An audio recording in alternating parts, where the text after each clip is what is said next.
Morning, dear students. I am Rui Fatma from Department of Teacher Training and Non-Formal Education, Faculty of Education, Jamia Millia Islamia, which is a central university in New Delhi in India. In the series of lectures based on evaluation, this is my sixth lecture, which is based on achievement test. Now, what the question is, what is achievement test? Before that, I just wanted to say that there are some basic questions which arises in the mind of teacher during or after the teaching learning process. यानी कि जब हम पढ़ाते हैं तो हर teacher के दिमाग में कुछ बेसिक क्वेश्चंस होते हैं जो पूरे टीचिंग लर्निंग प्रोसेस के दौरान उनके दिमाग में उठते रहते हैं. जैसे for example, whether the pupil had understood what had been taught to them. क्या बच्चों को वो चीज़ समझ में आई जो हमसे उनको सिखाई थी. दूसरा सवाल जो बेसिक क्वेश्चन है कि what are the means of knowing whether the pupils has grasped the subject in a proper perspective or not. कि जो कुछ हम सिखाना चाह रहे थे, पहला क्वेश्चन, क्या बच्चों को कुछ समझ में आया. दूसरी चीज़, क्या बच्चों ने जो भी चीज़ हमने पढ़ाई है उस सब्जेक्ट की नॉलेज को उसी तरह उसी पर्सपेक्टिव प्रॉपर पर्सपेक्टिव के साथ ग्रैस्प किया है कि नहीं किया. कहीं ऐसा तो नहीं कि कुछ मिसकॉन्सेप्शंस बन गए हों. तो ये कुछ सवालात हैं, इस जैसे और भी बहुत सारे सवालात हैं जो एक टीचर के दिमाग में उठते हैं ड्यूरिंग और after the teaching learning process. Like so one way of finding out the answer to these questions are the test. And in my first lecture we discussed about testing. So you know that tests are the tools for measuring the achievement of pupils. Hence they are known as achievement test. हमने first lecture में देखा था कि test क्या होते हैं. Test एक tool है जो मेजर करते हैं बच्चों के बिहेवियर को, लर्नर के बिहेवियर को. जो चीज़ जिस तरह का बिहेवियर को मेजर करते हैं उसी तरह उस टेस्ट का नाम आ जाता है. फॉर एग्ज़ाम्पल, अगर हम बच्चों की इंटेलिजेंस को चेक कर रहे हैं, मेजर कर रहे हैं, तो वो टेस्ट कहलाते हैं इंटेलिजेंस टेस्ट. अगर एटीट्यूड को मेजर कर रहे हैं तो वो टेस्ट कहलाते हैं एटीट्यूड टेस्ट. और वो टेस्ट जो अचीवमेंट को चेक करते हैं, अचीवमेंट को मेजर करते हैं बच्चों को, वो कहलाते हैं अचीवमेंट टेस्ट. तो इस तरह हम कह सकते हैं कि achievement test is one designed to measure knowledge, understanding or skills in a specific subject of a group of students. किसी एक क्लास के बच्चों का किसी एक पर्टिकुलर सब्जेक्ट में, फॉर एग्जांपल मैथ्स में, फिज़िक्स में, सोशल साइंस में, लैंग्वेजेस में, किसी एक स्पेसिफिक सब्जेक्ट में उन बच्चों की जो नॉलेज डेवलप हुई है, जो अंडरस्टैंडिंग डेवलप हुई है, जो उनके स्किल्स उनके यहाँ डेवलप हुई हैं, उनको मेजर करने का एक तरीका है अचीवमेंट टेस्ट. और एक अचीवमेंट टेस्ट जो है is a test administered generally at the end of teaching particular unit और यूनिट्स. हम एक यूनिट के बाद भी एक अचीवमेंट टेस्ट ले सकते हैं, एक पर्टिकुलर कॉन्सेप्ट पढ़ाने के बाद भी एक अचीवमेंट टेस्ट ले सकते हैं, नंबर ऑफ़ यूनिट्स पढ़ाने के बाद भी हम अचीवमेंट टेस्ट देते हैं. फॉर एग्जांपल, आपका मंथली टेस्ट होते हैं तो वो एक या दो यूनिट टेस्ट, दो यूनिट होते हैं, उसके बाद टेस्ट लिया जाता है. फाइनल एग्ज़ाम्स होते हैं, उसमें आपका पूरा सिलेबस हो चुका होता है, उसके बेस पर हम अचीवमेंट टेस्ट लेते हैं. तो अचीवमेंट टेस्ट किसी भी एक कॉन्सेप्ट, एक यूनिट या नंबर ऑफ़ यूनिट्स को पढ़ाने के बाद, उसके बाद जब पढ़ाई ख़त्म हो जाती है तो एंड में हम लेते हैं. इसका मतलब है कि इट्स पर्पस इज समेटिव, है ना. हमने टाइप्स ऑफ इवैल्यूएशन भी पढ़े हैं जिसमें हमने देखा था समेटिव इवैल्यूएशन, फॉर्मेटिव इवैल्यूएशन. तो समेटिव, इसका पर्पस जो है समेटिव है क्योंकि हम एंड में कर रहे हैं.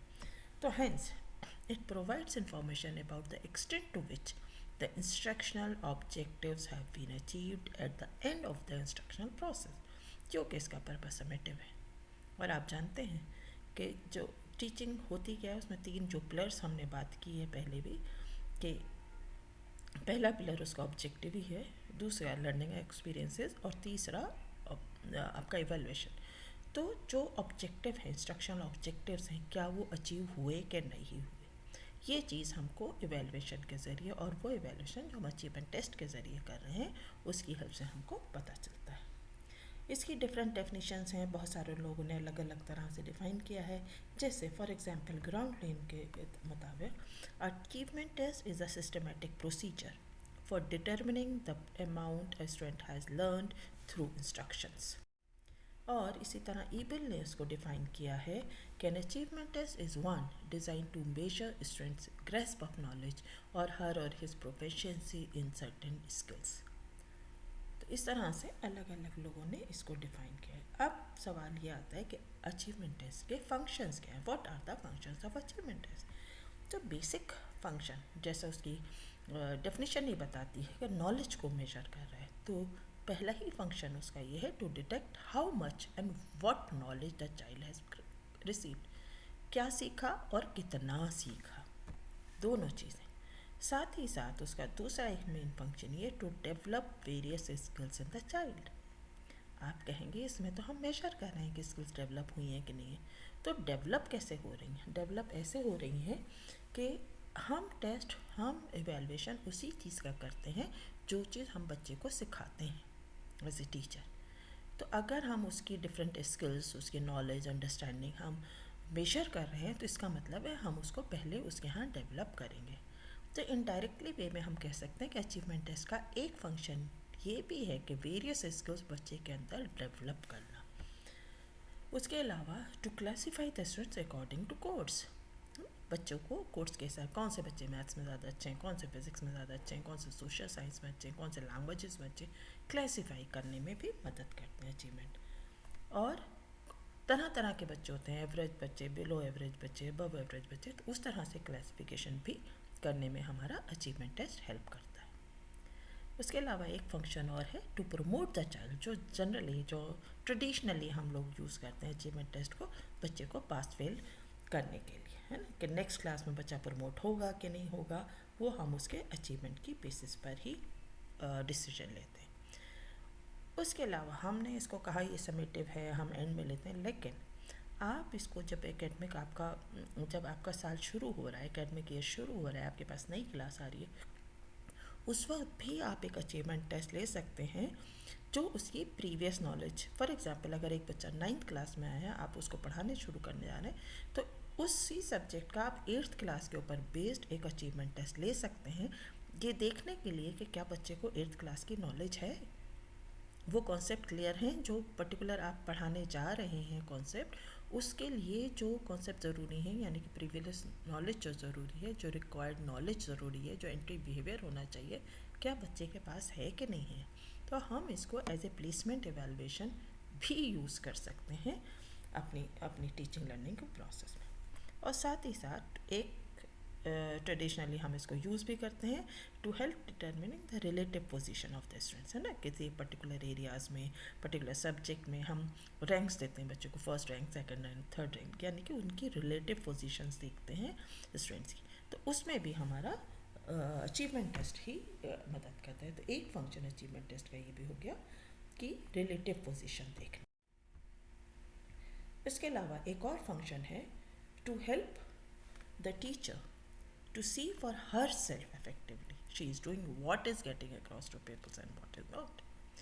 न सिर्फ ये बच्चों का अचीवमेंट, बच्चों की चीज़ें बताता है, लर्नर की चीज़ें बताता है, बल्कि ये टीचर को भी हेल्प करता है ये देखने के लिए कि वो कितनी इफ़ेक्टिवली काम कर रही है, वो कितना इफ़ेक्टिवली पढ़ा रहा है, वो अपनी बात बच्चों तक पहुंचा पा रहा है कि नहीं, बच्चों की प्रॉब्लम्स क्या हैं, ये हेल्प करने में भी टीचर को मदद करता है। और जब हमें टीचर को एज ए टीचर मुझे जब बच्चों की डिफ़िकल्टीज पता होंगी तभी मैं उसके रिमीडियल मेजर्स ले पाऊँगी। तो ये टीचर्स की भी हेल्प करता है देखने के लिए। ये इसके हुए फंक्शंस। अब अलग अलग तरह के अचीवमेंट टेस्ट होते हैं, जैसे standardised achievement test, teacher made achievement test. तो स्टैंडर्डाइज्ड अचीवमेंट टेस्ट जो होते हैं उनका एक पूरा प्रोसेस होता है, वो प्रोसेस हमें यहाँ डिस्कस नहीं करना, हम यहाँ पर टीचर मेड अचीवमेंट टेस्ट की बात करेंगे। टीचर अचीवमेंट टेस्ट भी अलग अलग तरह के हो सकते हैं, जैसे subjective test, objective type test. Subjective objective आप लेक्चर नंबर 5 में समझ चुके हैं कि सब्जेक्टिव क्वेश्चंस क्या होते हैं, ऑब्जेक्टिव क्वेश्चंस क्या होते हैं। तो सब्जेक्टिव टेस्ट अलग अलग तरह के हो सकते हैं, जैसे ओरल एग्ज़ाम्स होते हैं, आप वाइवा लेते हैं, इंटरव्यू लेते हैं, वो आपका सब्जेक्टिव टेस्ट है। रिटन टेस्ट आपके होते हैं, फाइनल एग्ज़ाम्स होते हैं, वो सब्जेक्टिव टेस्ट हैं जिसमें आप long questions, long answer questions कराते हैं, वो आपका सब्जेक्टिव हो जाता है। या शॉर्ट आंसर्स भी होते हैं जिसमें बच्चे को सप्लाई करना है, ये हमने लास्ट लेक्चर में देखा है, लेक्चर 5 में, जो डिफरेंट टाइप ऑफ क्वेश्चंस के ऊपर हमने बात की। इसके अलावा प्रैक्टिकल भी हो सकते हैं। दूसरी थी जो ऑब्जेक्टिव टाइप टेस्ट होते हैं, वो अलग अलग तरह के वो भी हो सकते हैं, जैसे recall type test. Recall type में भी सिंपल रिकॉल्ड या फिल इन द ब्लैंक्स भी हम उसको कहते हैं। उसके अलावा रिकग्निशन टाइप टेस्ट भी होते हैं, जैसे multiple choice type, true false type और मैचिंग टाइप। ये सब रिकग्निशन टाइप है। रिकग्निशन टाइप क्यों है? क्योंकि इसके अंदर क्वेश्चन के अंदर ही आंसर छुपा होता है, आपको सिर्फ पहचानना होता है, आपको रिकग्नाइज करना होता है। जैसे मल्टीपल चॉइस है, आप जानते हैं कि उसमें एक स्टेटमेंट होता है, उस स्टेटमेंट के बाद जिसको हम स्टेम कहते हैं, उसके बाद आपके ऑप्शंस होते हैं, जिसमें से एक ऑप्शन आपका सही होता है, बाकी ऑप्शन गलत होते हैं, 3 या 4, है ना। तो सही ऑप्शन आपको रिकग्नाइज करना होता है। इसी तरह ट्रू फॉल्स में एक स्टेटमेंट है, वो या तो ट्रू है या फॉल्स है, तो उसको आपको रिकग्नाइज करना होता है। तो इसलिए इसको हम रिकग्निशन टाइप टेस्ट के अंदर ये आइटम्स हम रखते हैं। अब हम बात कर रहे हैं सीधे हमारे अचीवमेंट टेस्ट पर और उसके भी कंस्ट्रक्शन ऑफ एन अचीवमेंट। एक अचीवमेंट टेस्ट कैसे बनाया जाता है। ऑफ कोर्स अचीवमेंट टेस्ट का हमने देखा कि वो एक इम्पॉर्टेंट टूल की तरह हम यूज़ कर रहे हैं। हम बच्चों के लिए ये डिसीजन ले रहे हैं कि बच्चे प्रमोट हों कि नहीं हों, और साथ साथ उसकी रिलेटिव पोजीशंस क्या हैं, उसके अभी हमने फंक्शन देखे। तो अगर हम उसको एक इफ़ेक्टिव इंस्ट्रूमेंट की तरह यूज़ करना चाहते हैं तो उसको हमें एक स्ट्रक्चर्ड वे में बनाना भी पड़ेगा। सिस्टमैटिक पैटर्न को को फॉलो करते हुए हमें उसे बनाना भी पड़ेगा। तो a proper design would include the reliability, validity, objectivity and suitability of the test. आप जानते हैं ये सारी जो रिलायबिलिटी, वैलिडिटी, ऑब्जेक्टिविटी और सुटेबिलिटी है, ये एक अच्छे टूल की क्वालिटीज़ है जो हमने लेक्चर नंबर 3 में शायद हमने उसको डिस्कस किया है।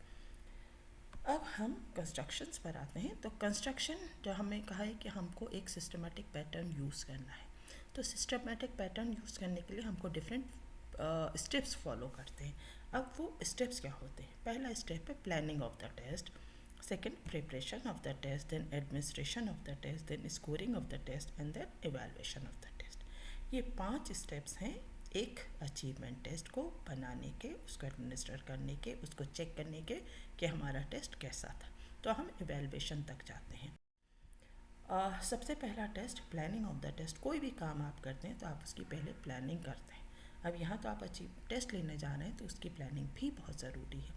अब प्लानिंग ऑफ द टेस्ट में क्या क्या चीज़ें आती हैं? उसमें आती हैं purpose of the test, objectives to be achieved, content क्या है आपका, टेस्ट आइटम क्या होंगे, और आप किस तरह से मार्क्स देंगे, डिस्ट्रीब्यूशन ऑफ वेटेज क्या है, यानी कि आप डिफरेंट ब्लूप्रिंट्स बनाएंगे। आइए अब इनको हम डिटेल में देखते हैं। पहला पर्पस ऑफ द टेस्ट। आप जो अचीवमेंट टेस्ट बना रहे हैं उसका पर्पस क्या है? जनरली हम देखते हैं कि हम कहते हैं कि नॉलेज चेक करनी है। ठीक है, नॉलेज चेक करनी है, वो एक उसका पर्पस है, लेकिन खाली वही उसका पर्पस नहीं है, बट ऑल्सो हम ये भी देखते हैं कि how far has the teacher been successful in imparting knowledge to the students in their topics. बच्चे का असेसमेंट तो हम कर ही रहे हैं, उसकी नॉलेज तो हम चेक ही कर रहे हैं, लेकिन साथ साथ में टीचर को भी हेल्प कर रहे हैं। तो इसका पूरा पर्पस जो है वो इस तरह से हो जाता है कि the purpose of the test is not only to assess the level of the knowledge gained by the student, but also how far has the teacher been successful in imparting knowledge to the students in their topics concerned। आप अपने हिसाब से अपने test का purpose लिख सकते हैं अगर आप अपना पर्पस बनाना चाहते हैं। साथ ही साथ हम इसके टेस्ट को और पर्पस अगर हम देखें आगे, तो the test was design with the purpose to get a measure of the level of modification brought in the student's behavior as a result of instructions and to discriminate between good, average and poor students। अब आपने functions देखें तो उन functions को पूरी तरह से अगर आप देखें तो यहाँ पर हमने उसको एक पर्पस में समेटने की कोशिश की है। आप अपने हिसाब से अपना पर्पस लिख सकते हैं। सेकेंड इसी का पार्ट है ऑब्जेक्टिव टू बी अचीव्ड। अब आपके ऑब्जेक्टिव्स क्या हैं? जो आपने पर्टिकुलर एक टेस्ट बनाया है उसके ऑब्जेक्टिव्स क्या हैं? आपका जो भी कंटेंट है, जो जिसके ऊपर बेस्ड कर आप अपना टेस्ट बना रहे हैं, उस टॉपिक की उसके अंदर जो कॉन्सेप्ट्स हैं, फैक्ट्स हैं, उनकी नॉलेज, उनकी अंडरस्टैंडिंग, उनकी एप्लीकेशन और उसकी स्किल को टेस्ट करते हैं। उसका ऑब्जेक्टिव आप कह सकते हैं, है ना। तो और साथ साथ ये तो है ही कि आप टेस्ट कर रहे हैं नॉलेज, अंडरस्टैंडिंग, एप्लीकेशन, उसकी, लेकिन साथ साथ आप बच्चों के अंदर एक कॉन्फिडेंस भी पैदा कर रहे हैं, है ना। क्योंकि आप टेस्ट ले रहे हैं, एक टेस्ट लिया, दूसरा टेस्ट लिया, तो बच्चे के अंदर एक कॉन्फिडेंस आता चला जाता है कि टेस्ट कोई बहुत वैसी चीज़ नहीं है, इसको हम दे सकते हैं। तो कोई न्यू सिचुएशन में जैसे फाइनल एग्जाम्स अगर देना जाएगा तो बच्चा थोड़ा कॉन्फिडेंस आएगा, बोल्डली रिएक्ट करेगा। तो इसलिए हम कह सकते हैं कि the objective of the test are not only academic in nature but also an effort to जज over the personality of the student. पूरी पर्सनैलिटी का डेवलपमेंट हो रहा है आपका, कॉन्फिडेंस भी बच्चे के अंदर पैदा हो रहा है। तीसरा इसके अंदर जो पॉइंट था वो था कंटेंट। आपका वो पोर्शन जो आप टेस्ट में लेना चाहते हैं, 1 यूनिट का टेस्ट है, 2 यूनिट का टेस्ट है, 3, ये आपको पहले प्लान करना पड़ेगा, जिसके ऊपर बेस्ड आप अपना टेस्ट बनाएंगे। उसके बाद आते हैं आप टेस्ट आइटम्स, किस तरह के आप क्वेश्चंस रखेंगे, टाइप्स ऑफ द क्वेश्चंस क्या है।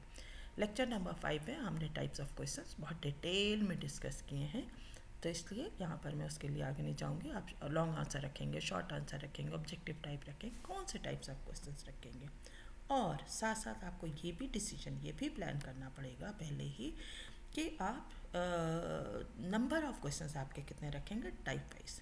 फॉर एग्जांपल अगर आपको तीनों टाइप के रखने, लॉन्ग आंसर, शॉर्ट आंसर, तो कितने लॉन्ग आंसर होंगे, कितने शॉर्ट आंसर होंगे, कितने ऑब्जेक्टिव होंगे, या खाली ऑब्जेक्टिव भी बना रहे हैं तो उसमें कितने मल्टीपल चॉइस होंगे, कितने फिल इन द ब्लैंक्स होंगे, कितने ट्रू फॉल्स होंगे, कितने मैचिंग होंगे।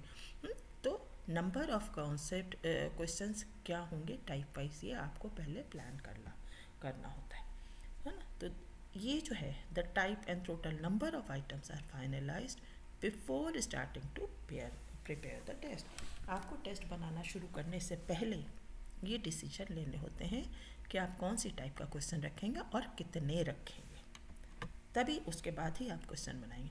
अब ये कि नंबर ऑफ टेस्ट आइटम कितने हों, कितने क्वेश्चन रखें, तो ये डिपेंड करता है कुछ चीज़ों पे। फॉर एग्जांपल आपका टेस्ट कितनी देर का है, ड्यूरेशन ऑफ द टेस्ट क्या है, आप 1 घंटे का टेस्ट ले रहे हैं, 2 घंटे का टेस्ट ले रहे हैं, उसके हिसाब से नंबर ऑफ टेस्ट आइटम आगे पीछे हो जाते हैं। Form of the test item, अगर आपके लॉन्ग आंसर क्वेश्चन हैं और आप 2 घंटे में कराना चाहते हैं तो आप 3 से ज़्यादा क्वेश्चन नहीं करा सकते हैं। अगर शॉर्ट आंसर है तो आप 8-10 करा लेंगे, लेकिन अगर ऑब्जेक्टिव टाइप है तो आप 60, 70, 80, 90 करा सकते हैं। तो form of the test item क्या है, इसके ऊपर भी आपके number of test item depend करते हैं।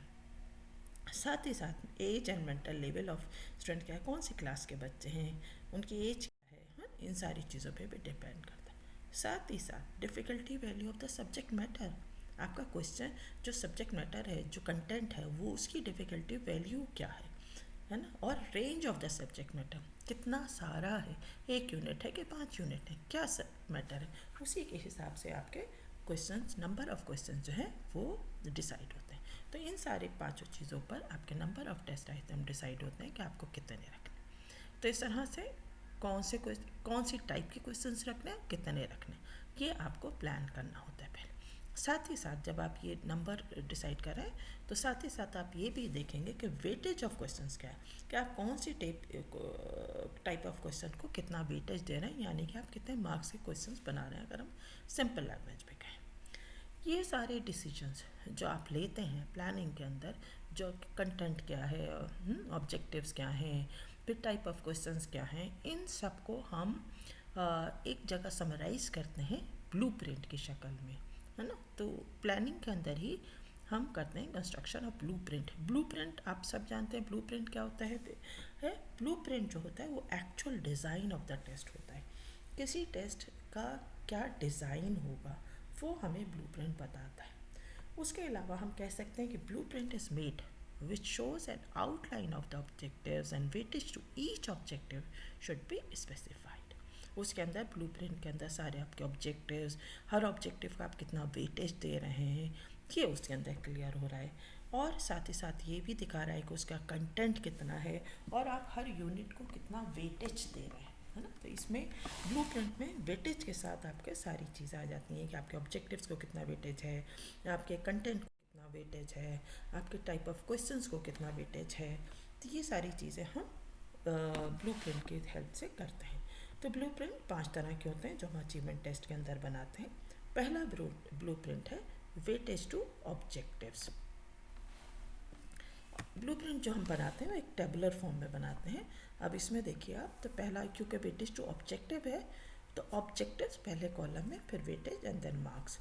तो वेटेज ऑब्जेक्टिव्स हमने बात की थी कि जो भी कंटेंट पढ़ाया गया उसके knowledge, understanding, application and skills हम हमारे ऑब्जेक्टिव्स होंगे वो चेक करना चाहिए। अब इस ऑब्जेक्टिव्स को आप कितना वेटेज दे रहे हैं। जनरली हम पेपर पेन टेस्ट में अंडरस्टैंडिंग और एप्लीकेशन को ज़्यादा वेटेज देते हैं। नॉलेज सिर्फ मेमोरी बेस्ड क्योंकि होती है तो उसके ऊपर हम ज़्यादा वेटेज नहीं देते हैं। कुछ क्वेश्चन लेकिन हम उसके भी रखते हैं। और स्किल्स ऐसी चीज़ है जो पेपर पेंसिल टेस्ट से सारे सब्जेक्ट्स में सारी जगह हम नहीं कर सकते हैं। तो ये आपके कंटेंट पे डिपेंड करेगा कि आप स्किल्स के कितने क्वेश्चंस रख रहे हैं या अंडरस्टैंडिंग के स्किल्स। ये जो वेटेज है सारा ये आपके कंटेंट पे भी डिपेंड करेगा। तो फॉर एग्जांपल हमने यहाँ ले रखा है कि हम नॉलेज को 20% वेटेज देंगे, अंडरस्टैंडिंग को 30% देंगे, एप्लीकेशन को 30% एंड स्किल को, और ऑफ कोर्स टोटल 100% होगा। अब आपका जितना भी मार्क्स का टेस्ट है, फॉर एग्जांपल आपने 50 मार्क्स का टेस्ट बनाया है तो आप इस परसेंटेज को मार्क्स में कन्वर्ट कर लें। अब 20% ऑफ 50 कितना हुआ 10, तो इसलिए यहाँ आ गया 10। 30% ऑफ 50 कितना हो गया 15 15 एंड देन 10। तो ये अब आपको पता है कि आप 10 मार्क्स के आपको नॉलेज के क्वेश्चन बनाने हैं, 15 मार्क्स के आपको अंडरस्टैंडिंग के बनाने हैं, 15 मार्क्स के आपको एप्लीकेशन के बनाने हैं और 10 मार्क्स के आपको स्किल्स के बनाने हैं। तो ये आपको प्लानिंग के अंदर प्लान करना होता है पहले। तो ये सारी चीज़ें हम ब्लूप्रिंट 1 के ज़रिए आपको दिखा सकते हैं। ब्लूप्रिंट नंबर 2 ये बताता है वेटेज टू कंटेंट। कंटेंट को कितना वेटेज है। फॉर एग्जांपल आपने सोचा कि आपको 4 यूनिट का टेस्ट लेना है। अब आपको उन यूनिट में आप कितना वेटेज दे रहे हैं, कितना वेटेज देंगे। तो ये भी डिपेंड करता है आप कितना वेटेज देते हैं। ये कंटेंट के ऊपर डिपेंड करेगा, यूनिट पे डिपेंड करेगा, उसमें कितने नंबर ऑफ कॉन्सेप्ट है, उसकी कितनी लेंथ है, वो कितना यूज़फुल है, उसका क्या डिफ़िकल्टी लेवल है। तो आप उस तरह से डिसाइड कर सकते हैं। फॉर एग्जांपल हमने यहाँ सोचा हम फर्स्ट को देंगे 10%, सेकंड को देंगे 20%, थर्ड को देंगे 30%, हम फोर्थ को देंगे 40%। और उसी तरह हमने उसको परसेंटेज को मार्क्स में कन्वर्ट कर लिया। 50 मार्क्स का हमारा टेस्ट था। ब्लूप्रिंट नंबर 3 जो होता है weightage to type of question. अब आप डिफरेंट टाइप ऑफ क्वेश्चंस रख सकते हैं, long answer, short answer, very short answer, objective type, आप सब रखते हैं। यहाँ मैंने ऑब्जेक्टिव टाइप्स लिए हैं, वो इसलिए लिए हैं कि हम आगे इसके अंदर एनालिसिस भी देखेंगे। तो जो आपके सब्जेक्टिव टाइप क्वेश्चंस होते हैं उनकी एनालिसिस डिफरेंट टाइप से होती है और ऑब्जेक्टिव टाइप की क्वेश्चन एनालिसिस डिफरेंट टाइप की होती है। तो यहाँ हम ऑब्जेक्टिव टाइप क्वेश्चंस की एनालिसिस डिस्कस करेंगे, इसलिए हमने ऑब्जेक्टिव टाइप क्वेश्चंस ही लिए हैं।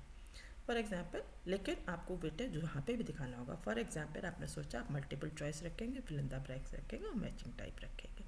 मल्टीपल चॉइस आप पूरा 100% मल्टीपल चॉइस भी रख सकते हैं, है ना। तो लेकिन आपने सोचा आप 3 तरह के रखेंगे, तो आपने सोचा multiple choice 50%, fill in the blanks 20% and matching type 30% रखेंगे। उस परसेंटेज को आपने मार्क्स में कन्वर्ट कर दिया। अब आपको पता है कि आपको 25 नंबर के क्वेश्चन जो हैं वो मल्टीपल चॉइस क्वेश्चन बनाने, 10 मार्क्स के question fill in the blanks के बनाने और 15 मार्क्स के क्वेश्चन मैचिंग टाइप बनाने। अच्छा, ऑब्जेक्टिव टाइप क्वेश्चन जनरली हम 1 मार्क रखते हैं। तो जब हमने यहाँ डिसाइड किया तो हमें अब पता है कि हमें टोटल 50 क्वेश्चंस बनाने हैं। इस ब्लूप्रिंट ये भी बता रहा है कि 50 क्वेश्चंस बनाने हैं, जिसमें से 25 क्वेश्चन जो है मल्टीपल चॉइस बनाने, 10 क्वेश्चन जो हैं वो मुझे फिल इन द ब्लैंक्स बनाने और 15 क्वेश्चन जो हैं वो मैचिंग टाइप बनाने। उसके बाद आता है हमारा blueprint number 4 weightage to difficulty level. आपकी क्लास में जैसे हर तरह के बच्चे होते हैं, average, below average, above average. तो आपको जब अपना टेस्ट बनाना है वो तीनों तरह के बच्चों को को दिमाग में रखते हुए बनाना है। इसलिए आप इजी, एवरेज और डिफ़िकल्ट हर तरह के क्वेश्चंस रख सकते हैं। तो आप इजी क्वेश्चंस, एवरेज क्वेश्चन और डिफ़िकल्ट। जनरली हमारी क्लास में क्योंकि एवरेज बच्चा ज़्यादा होता है तो हम एवरेज क्वेश्चन ज़्यादा रखते हैं, इजी क्वेश्चन का वेटेज कम रखते हैं और डिफ़िकल्ट का भी कम रखते हैं। फॉर एग्जांपल ये वेटेज आप अपने हिसाब से अपनी क्लास के हिसाब से आगे पीछे सारे ब्लू प्रिंट्स में कर सकते हैं, लेकिन डिसीजन आपको एक लेना है। फॉर एग्जांपल हमने सोचा है कि 30% हम इजी रखेंगे, एवरेज हम 50% रखेंगे, डिफ़िकल्टी 20, उसको कन्वर्ट कर दिए, यानी कि 15 क्वेश्चन हमारे इजी होंगे, 25 क्वेश्चन हमारे एवरेज होंगे और 10 क्वेश्चन हमारे डिफ़िकल्ट क्वेश्चन। ये सारी चीज़ें आपने प्लान कर ली। ब्लू प्रिंट नंबर फाइनल 5 जो होता है वो कहलाता है फाइनल ब्लू प्रिंट। और ये जो फाइनल ब्लू प्रिंट होता है ये सारे जो आपने 1 2 3 4 ऑब्जेक्टिव्स किए हैं उन सबको दिखाता है ना। अब अगर आप ध्यान से देखें तो फर्स्ट कॉलम में ऑब्जेक्टिव, कंटेंट, क्वेश्चन, और आप उसके बाद फर्स्ट इधर आ जाइए तो यूनिट 1, यूनिट 2, यूनिट 3, यूनिट 4। हमने सेकंड ब्लूप्रिंट में यूनिट्स ही पे रखा, तो हमने 4 यूनिट्स ली थी। तो सेकंड ब्लूप्रिंट अगर आप ध्यान से देखें तो अगर आप पलट के देखेंगे तो यूनिट नंबर 1 में हमने सोचा था 5 marks, unit 2 10 marks, unit 3 15 marks और यूनिट 4 20 मार्क्स। तो यहाँ आपको नज़र आ रहा है कि 5 10 इधर लास्ट कॉलम जहाँ टोटल लिखा हुआ है यहाँ लिखा हुआ है, ये सेम वही ब्लूप्रिंट से होता है। फर्स्ट ब्लूप्रिंट में हमने देखे थे ऑब्जेक्टिव्स, तो हमने डिसाइड किया था कि ऑब्जेक्ट नॉलेज के हम रखेंगे 10 मार्क्स के, अंडरस्टैंडिंग के हम रखेंगे 15 मार्क्स के, एप्लीकेशन के हम रखेंगे 15 मार्क्स के और स्किल के हम रखेंगे 10 मार्क्स के। तो आप नीचे अगर आपको एक टोटल नज़र आ रहा है तो आपको ये मार्क्स नज़र आ रहे हैं जो ब्लू प्रिंट नंबर 1 से आए, इधर ब्लू प्रिंट नंबर 2 से आए। उसके अलावा हमने डिसाइड किया था कि हम 3 तरह के क्वेश्चन रखेंगे, multiple choice question MCQ, F for fill in the blanks and M for matching. तो ये हर टाइप ऑफ ऑब्जेक्टिव में ये तीनों हो सकते हैं। मल्टीपल चॉइस क्वेश्चन नॉलेज में भी, तो आप देख रहे हैं मल्टीपल चॉइस क्वेश्चन नॉलेज में, fill in the blanks and matching, इसी तरह आप सारी उसमें देख रहे हैं किस तरह से रख सकते हैं। अब फॉर एग्जांपल आपने कहा कि आपने ये तय किया था कि 5 क्वेश्चन जो हैं वो यूनिट नंबर 1 के होने हैं। तो आपने सोचा कि 2 क्वेश्चन मैं यूनिट नंबर 5 में से जो ये 1 में से जो 5 क्वेश्चन बनाऊंगी या बनाऊंगा उसमें 2 क्वेश्चन मैं नॉलेज के बनाऊंगी। नॉलेज में भी एक क्वेश्चन मल्टीपल चॉइस और एक question fill in the blanks. एक क्वेश्चन 2 क्वेश्चन अंडरस्टैंडिंग का बनाएंगे जिसमें से एक मल्टीपल चॉइस और एक मैचिंग, और एक क्वेश्चन हम एप्लीकेशन का बनाएंगे जो कि मल्टीपल चॉइस क्वेश्चन। तो ये प्लान आपने पहले कर लिया, इसी तरह आप सारे यूनिट्स में प्लान कर लेंगे। और ये ध्यान रखें कि रो का कॉलम टोटल ये होना चाहिए और कॉलम का टोटल नीचे होना चाहिए जो दिया हुआ है, टोटल सबके सेम होने चाहिए जैसे यहाँ पर 5 आ रहा है। हाँ, अब जब आप टेस्ट बनाने बैठेंगे, अब आप यूनिट 1 खोलेंगे, आपको पता है कि नॉलेज का आपको एक मल्टीपल चॉइस क्वेश्चन बनाना है, आप fill in the blank question बनाना है तो आप बनाइए। मल्टीपल चॉइस क्वेश्चन आपको 3 बनाने हैं यूनिट 1 में से, जो एक नॉलेज का होगा, एक अंडरस्टैंडिंग का और एक एप्लीकेशन का। एक fill in the blanks question बनाना है और एक आपको एक fill in the blanks question बनाना है बस। तो और एक मैचिंग टाइप क्वेश्चन बनाना है। तो इस तरह से आप अपने 5 क्वेश्चन बना लेंगे, तो आपके पास पूरा प्लान है कि आपको कैसे बनाना है। तो ब्लूप्रिंट बेसिकली एक डिज़ाइन होता है जिसके ऊपर बेस कर आप अपना क्वेश्चन पेपर बनाते हैं। अगर आपका ब्लूप्रिंट ठीक नहीं है, अच्छा नहीं है, तो आपका अचीवमेंट टेस्ट के अच्छे होने में शक हो सकता है। इसलिए ब्लूप्रिंट बेस है, उसके ऊपर ज़रूर ध्यान दीजिए कि कैसे बनाना है, क्या बनाना है। ये हुआ हमारा पहला टेस्ट, यानी कि प्लानिंग ऑफ द टेस्ट। हाँ, अब प्लान हमने कर लिया, ब्लूप्रिंट बना दिया, तो अब हमें बनाना है टेस्ट, यानी कि क्वेश्चन आइटम्स बनाने हैं हमें। ब्लूप्रिंट हमारे सामने जैसे अभी हमने डिस्कस किया उसके हिसाब से हम क्वेश्चन बनाएंगे। बस जब हम क्वेश्चन बनाएं तो कुछ चीज़ों का ध्यान रखें, जैसे आपका जो क्वेश्चन हो वो बहुत ज़्यादा क्वेश्चन लंबा ना हो, उसके नंबर ऑफ़ वर्ड्स जो हैं वो जितने कम से कम यूज़ हो सकते हैं वो करें, ताकि बच्चों पे रीडिंग लोड ना ज़्यादा हो। आपके क्वेश्चन जो हो बिल्कुल क्लियर हो, उसकी डायरेक्शन बिल्कुल क्लियर हो, आपका क्वेश्चन बिल्कुल कंसाइज हो और कंप्लीट हो, इनकम्प्लीट उसमें इन्फॉर्मेशन ना हो, ताकि बच्चे जब आप देने में उन्हें प्रॉब्लम हो या क्वेश्चन समझने में प्रॉब्लम हो। तो ये चीज़ें, और बहुत ज़्यादा हैवी वोकेबलरी को आप ना यूज़ करें। जिस क्लास के लिए आप बना रहे हैं उस क्लास के हिसाब से आप उनकी वोकेबलरी यूज़ कीजिए। और टेस्ट बनाने के साथ जब आप टेस्ट बनाएं तो साथ ही साथ उसकी स्कोरिंग की भी बना लें या मार्किंग स्कीम भी बना लें।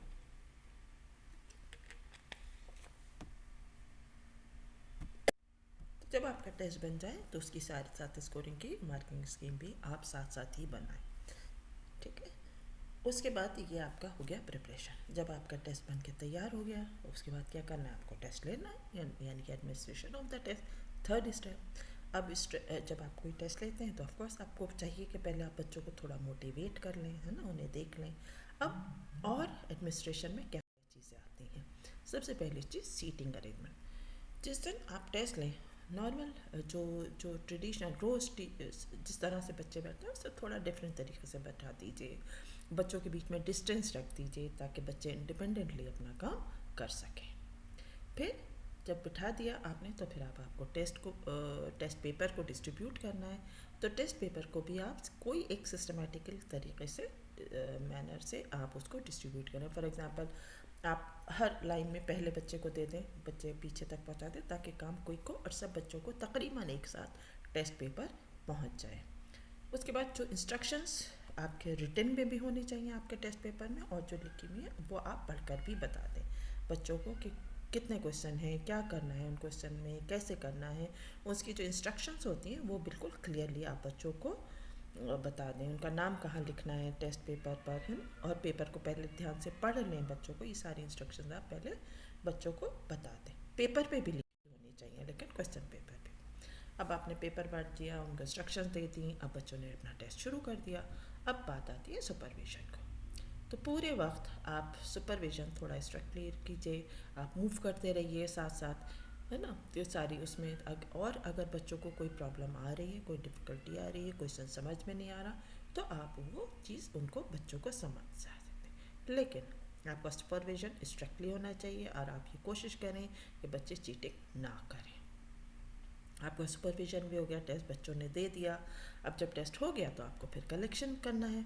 तो जिस तरह आपने सिस्टमेटिक मैनर में बच्चों को पेपर डिस्ट्रीब्यूट किए थे, उसी तरह एक सिस्टमेटिक मैनर में ही आप टेस्ट पेपर को कलेक्ट भी कीजिए। अब पेपर आपके पास आ गए, अब क्या करना है, आपको चेक करना है, that is scoring of the test.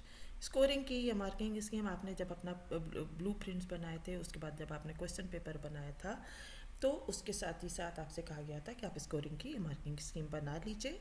उस स्कोरिंग की जो आपने बनाई है उसी की हेल्प से आप अपने टेस्ट को चेक कर लीजिए। अब आपके पास चेक भी कर लिया, मार्क्स आ गए। अब fourth step, last step, that is evaluation of that. अब आप ये भी देखना चाहेंगे कि आपका टेस्ट कैसा था, है ना, आपने टेस्ट क्या अच्छा बनाया था तो नहीं बनाया था, तो आप उसको भी चेक करना चाहेंगे। तो जब आपने अपनी स्कोरिंग कर ली, है ना, मार्किंग कर ली, आपके पास मार्क्स आ गए, तो उन मार्क्स को आप एक मेरिट लिस्ट प्रिपेयर कर लीजिए। मेरिट लिस्ट आप सब जानते हैं, जनरली जब हम टेस्ट लेते हैं तो रजिस्टर टीचर्स जो रजिस्टर में आपके नाम अल्फ़ाबेटिकली नाम रखे लिखे होते हैं, उसके सामने आप बच्चों के मार्क्स लिख देते हैं, that is your marks list. लेकिन अगर आपको एनालिसिस करनी है तो आपको मेरिट लिस्ट बनानी होगी। और मेरिट लिस्ट क्या होती है, आप सब जानते हैं कि उसको अरेंज कर लें, डिक्रीजिंग ऑर्डर में अरेंज करना है। आप इंक्रीजिंग में भी कर सकते हैं, लेकिन डिक्रीजिंग मेरिट लिस्ट जो होती है वो डिक्रीजिंग में बनती है, यानी कि सबसे ज़्यादा मार्क्स जिसके हैं वो सबसे पहले है, उसके बाद कम, उसके बाद और कम। इस तरह से आप अपनी मेरिट लिस्ट बना लिए। जब मेरिट लिस्ट बन जाए तो फिर आप एनालिसिस करेंगे टेस्ट की। एनालिसिस आप दो तरह से करेंगे, पूरे कंप्लीट टेस्ट की करेंगे, दूसरे हर क्वेश्चन की करेंगे। तो जो पूरे टेस्ट की होगी उसमें आप दो चीज़ें निकालते हैं। पहला है measure of central tendency. Central tendency आप जानते हैं तीन तरह की होती, तीन इसमें पार्ट्स होते हैं, अर्थमेटिक मीन, मीडियन और मोड। तीनों चीज़ें निकालनी है ना। जैसे अर्थमेटिक मीन आप जानते हैं, इसका फॉर्मूला क्या है, आपका अगर आपका रॉ डेटा है, आपने सीधे सीधे अरेंज करके आप निकालना चाहते हैं, आप ऐसे भी निकाल लें, कम बच्चे हैं तो m is sigma x upon N, where sigma is the summation, that is जोड़ दीजिए, और x क्या है स्कोर और n क्या है नंबर ऑफ स्कोर। अगर फॉर एग्जांपल 30 बच्चे हैं तो n की वैल्यू हो जाएगी 30, और 30 बच्चों के जितने मार्क्स आए हैं वो कहलाएंगे स्कोर, और समेशन x मतलब आप उन 30 मार्क्स को जोड़ दीजिए और उसको नंबर ऑफ स्कोर से, नंबर ऑफ स्टूडेंट से डिवाइड कर दिए तो आपका आ जाएगा मीन। अगर आप उसको अरेंज करके टेबल फॉर्म में कर कर आप निकालना चाहते हैं तो उसमें फार्मूला होता है m is equal to sigma f x upon n, that is वही है x जो है, यहाँ x जो है, यहाँ स्कोर था, लेकिन यहाँ x क्या मिड, क्योंकि आप अरेंज कर रहे हैं तो क्लास इंटरवल्स बनाएंगे, तो क्लास इंटरवल्स जो बनाएंगे उसका मिड पॉइंट यहाँ पर x और n वही है नंबर ऑफ स्कोर्स। तो इस तरह से आप अर्थमेटिक मीन आपकी मर्जी, आप रॉ डेटा से निकालें चाहे डेटा करके निकालें। Second cheese is median. Median में भी आप अगर रॉ डेटा से करना चाहते हैं तो आपका अरेंज तो है ही, वो मेरिट लिस्ट बनी हुई है, तो जो मिड वैल्यू है वो उसकी आपका, तो मिड वैल्यू जो है आपकी मेरिट लिस्ट की वही आपका मीडियन हो जाएगा। और आप अगर अरेंज करके करना चाहते हैं तो आपका सीधा सीधा फार्मूला है L is equal to n by N minus C F is cumulative frequency, और नीचे F M into I. I क्या है? Size of the class interval. F M क्या है? Frequency of the median class. L क्या है? Lower exact lower limit of the median class. N क्या है? आपका number of scores. C F क्या है? Cumulative frequency of the preceding class. ठीक है, तो इस तरह से मीडियन निकालते हैं। और मोड रॉ डेटा है तो the term whose frequency is largest, and for arrange data it is 3 median minus 2। ये इस तरह से आप मेन मीडियन मोड।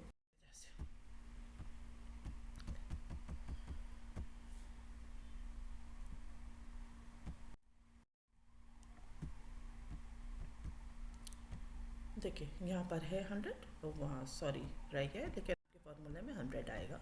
तो h plus L divided by 2n into 100, वेयर h is the number of responses in high achiever group who gave correct responses, and L is the number of responses in the low achiever group who gave correct responses, and n is the number of students in each group।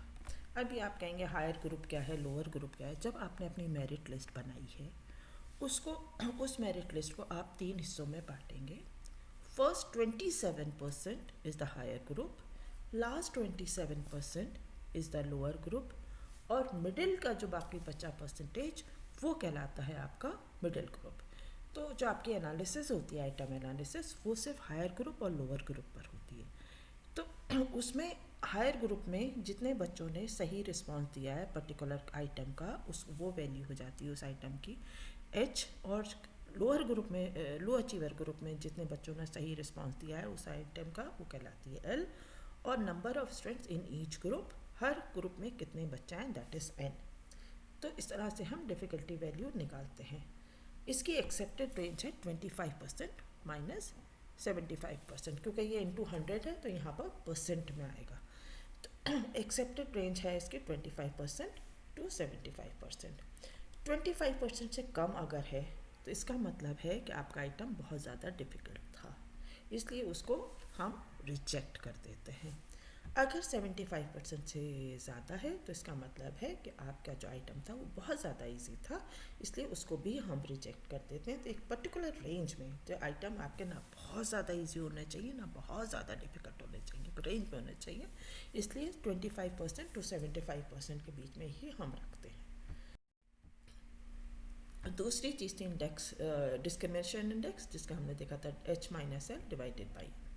वहाँ same वही है, H number of responses in the high achiever group who gave correct responses, and L is the number of responses in the low achiever group who gave correct responses, and N is the number of students in each group. इसकी accepted range है 0.2 to 0.8। 0.2 से कम या 0.8 से ज़्यादा, इसका मतलब है आपका आइटम जो है डिस्क्रिमिनेट नहीं कर पा रहा है। उसका पहला सही था, दूसरा सही था, तीसरा क्वेश्चन उसका गलत था, तो यहाँ क्रॉस का लगा दो, जो सही हो वहाँ सही का निशान लगा दें और जो गलत है वहाँ गलत का निशान। मान लीजिए पहले बच्चे का सिर्फ एक ही क्वेश्चन गलत था, तो यानी कि उसके 29 क्वेश्चन सही थे, तो उसके टोटल आ जाएगा यहाँ 27 इन 9। ये क्या है, इन बच्चों ने कितना, इस पहले बच्चे ने के कितने सवाल सही थे। इसी तरह सेकंड बच्चे की कॉपी उठाइए, उसका लगाइए, थर्ड का लगाइए, इसी तरह आप सब के लगाते चले आइए जो आपका हाई अचीवर ग्रुप में जितने भी स्टूडेंट्स। उसके बाद आपने एक टोटल इधर देखा, ये क्या बता रहा है कि ए का कितना, पहले बच्चे का कितने क्वेश्चन सही थे, और यही उसकी मेरिट लिस्ट में मार्क्स भी रहे होंगे। एक टोटल आपको यहाँ नीचे भी नज़र आ रहा है, ये टोटल क्या बता रहा है कि हाई अचीवर ग्रुप में पहले आइटम को 6 बच्चों ने सही किया।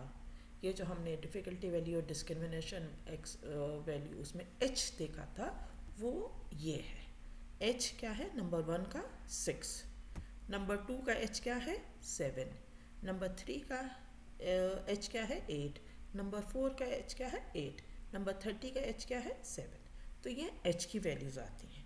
इसी तरह बिल्कुल आप एक लोअर अचीवर ग्रुप का भी आप वो बना लेंगे और इसी तरह आप सब बच्चों की कॉपियाँ उठाते जाएंगे और उसको सही गलत के निशान लगाते जाएंगे और उसी तरह आप नीचे भी टोटल कर लेंगे। तो यहाँ जो नीचे टोटल आ रहा है ये दिखा रहा है एल। तो क्वेश्चन नंबर 1 का एल क्या है 6, 2 का एल क्या है 7। इस तरह से आप ये यहाँ एल की वैल्यू निकाल लेंगे। इस तरह आप एच और एल निकाल कर सबकी डिफ़िकल्टी वैल्यू और डिस्क्रिमिनेशन इंडेक्स निकालेंगे और आप अपनी टेबल बनाएंगे आइटम नंबर 1, 2, 3, 30 तक और जिसकी जो भी वैल्यू निकली है वो रखेंगे। तो आप देख रहे हैं इस कॉलम में आ रही हैं सबकी डिफ़िकल्टी वैल्यूज़, इसमें आ रही हैं सबकी डिस्क्रिमिनेशन इंडेक्स। लास्ट में लिखा हुआ है रिमार्क। रिमार्क क्या है कि आपका टेस्ट जो है वो आइटम जो है वो एक्सेप्ट हुआ या रिजेक्ट हुआ। एक्सेप्ट कब होगा जब दोनों चीज़ें आपकी एक्सेप्टेड रेंज में होंगी। डिफ़िकल्टी वैल्यू फॉर एग्जांपल यहाँ 45% है यानी कि एक्सेप्टेड रेंज में क्योंकि 25 और 75 के बीच में है। डिस्क्रिमिनेशन 0.4 है, 0.2 और 0.8 के बीच में, इसलिए एक्सेप्टेड, इसलिए ये एक्सेप्ट हो गया। सेकेंड क्वेश्चन अगर आप देखें तो 76% दैट इज एक्सेप्टेड रेंज से बाहर है, जबकि डिस्क्रिमिनेशन इंडेक्स आपकी एक्सेप्टेड रेंज के अंदर है लेकिन क्योंकि डिफ़िकल्टी वैल्यू बाहर है इसलिए रिजेक्ट हो जाएगा। तीसरे आइटम में आप देखिए डिफ़िकल्टी वैल्यू तो ठीक है लेकिन डिस्क्रिमिनेशन इंडेक्स जो है वो रेंज से बाहर है इसलिए रिजेक्ट हो जाएगा। और अगर दोनों बाहर हैं तो रिजेक्ट होगा ही होगा। तो यानी कि एक्सेप्ट सिर्फ एक कंडीशन में होगा जब दोनों वैल्यूज़ जो हैं वो रेंज में हो। जैसे लास्ट क्वेश्चन भी 70% और 0.6 दोनों रेंज में है इसलिए एक्सेप्ट हो जाएगा। तो इस तरह से आप अपनी पूरी एक सारे आइटम्स को डिफ़िकल्टी वैल्यू डिस्क्रिमिनेशन इंडेक्स निकाल कर आप ये देख लेंगे कि आपके कितने आइटम्स रिजेक्ट हुए कितने एक्सेप्ट हुए। और लास्ट में आपको बनानी होगी एक समरी जिसमें आप देखेंगे आपके ऑब्जेक्टिव्स अचीव हुए कि नहीं हुए। इसके बारे में आपको लिखना होगा कि आपके ये ऑब्जेक्टिव्स थे, क्या अचीव हुआ क्या नहीं हुआ, नंबर ऑफ़ टेस्ट आइटम आपके कितने थे, कितने सेलेक्ट हुए, कितने रिजेक्ट हुए, रिजेक्ट हुए तो क्यों हुए, किस बेसिस पे हुए, क्या वो इजी थे, क्या वो डिफ़िकल्ट थे, क्या वो डिस्क्रिमिनेट नहीं कर पा रहे थे। और उन क्वेश्चन को जो रिजेक्ट हुए हैं आप मॉडिफाई करेंगे, दोबारा मॉडिफाइड करके, और जितने रिजेक्टेड क्वेश्चन थे उसको टेस्ट से निकाल कर आप एक मॉडिफाइड मेरिट लिस्ट बनाते हैं, दोबारा बनाएंगे यानी कि वो क्वेश्चंस हटा देंगे, फिर बाकी क्वेश्चंस को देखकर बच्चों के मार्क्स देखेंगे कितने मार्क्स आ रहे हैं, वो कहलाती है मॉडिफाइड मेरिट लिस्ट। और उन मॉडिफाइड मेरिट लिस्ट की आप दोबारा से सेंट्रल टेंडेंसीज और वेरिएबिलिटी निकालेंगे और ये जो मेजर ऑफ सेंट्रल टेंडेंसीज और वेरिएबिलिटी आएगी ये आपके टेस्ट को ट्रूली रिप्रेजेंट करेगी क्योंकि ये सिर्फ सिलेक्टेड आइटम की होगी। तो इस तरह से आप अपना पूरा वो निकालेंगे और आप देखेंगे, इससे आपको पता चलेगा कि आपका टेस्ट कैसा था, अच्छा था, बुरा था, क्या कमी थी, कौन से टेस्ट आइटम्स आपके ठीक थे, कौन से नहीं थे। तो this is all about achievement test. Thank you very much.